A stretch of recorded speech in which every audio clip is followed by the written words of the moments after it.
హృదయాలలో వాళ్ళ జీవితాలలో పెద్ద పెద్ద పొరపాట్లు పెట్టుకొని ఏమి ఎరగని ఎల్లిపాయల్లాగా ప్రభు పాదాలు కడుకొచ్చి దేవా యేసయ్యా అని ఏడుస్తూ ఉంటుంటే దేవుడు అంటున్నాడు, వీళ్ళ విచారణ చదవండి, ఆ మాట మంచిగా ఉన్నది, ఏమైనా విచారణ చెయ్యదగువారేనా.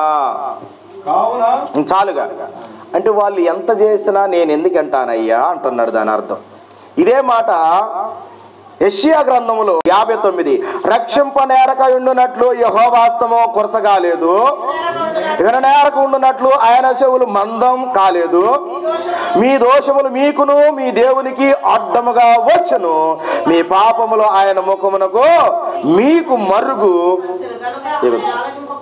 చూడండి ఎందుకు దేవుడు ప్రార్థన ఆలకించట్లేదంటే, ఎందుకు దేవుడు మనుషుడు ప్రార్థన ఆలకించటం లేదంటే, వీళ్ళ వెయిట్కి మించిన, వీళ్ళ హైట్కి మించిన, వీళ్ళ స్తోమతకు మించిన పాపాలు వీళ్ళలో ఉండి ప్రార్థన చేయడానికి వచ్చారట. వింటాడా అండి దేవుడు?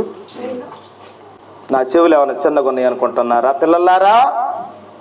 నా చేతులు ఏమన్నా తక్కువ అనుకుంటున్నారా? మిమ్మల్ని ఆశీర్వదించకుండా ఉండటం కొరకు ఎండి బంగారాల కలగజేసింది నేనే, కొండలు కోటలు గుట్టలో నాయే, సమస్తము నాదే. నా పిల్లలుగా మీరున్నప్పుడు మీకు ఇవ్వపోవటానికి కారణం ఏంటిది? మీకు నాకు పాపం అనేటువంటిది అడ్డుగోడగా ఉన్నది. ఏందయ్యా పాపం పాపం పాపం, ఓకే పాపం పాపం అన్నారు, మేమే పాపం చేస్తున్నాను అంటున్నారా? ఆజ్ఞ అతిక్రమమే, ఆదివారం ఆరాధనకి రాకపోవటమే ఇదే పాపం. నేను ఇది ఒక్కటే చెబుతా, వస్తే అన్నీ తెలుతాయి నీకు.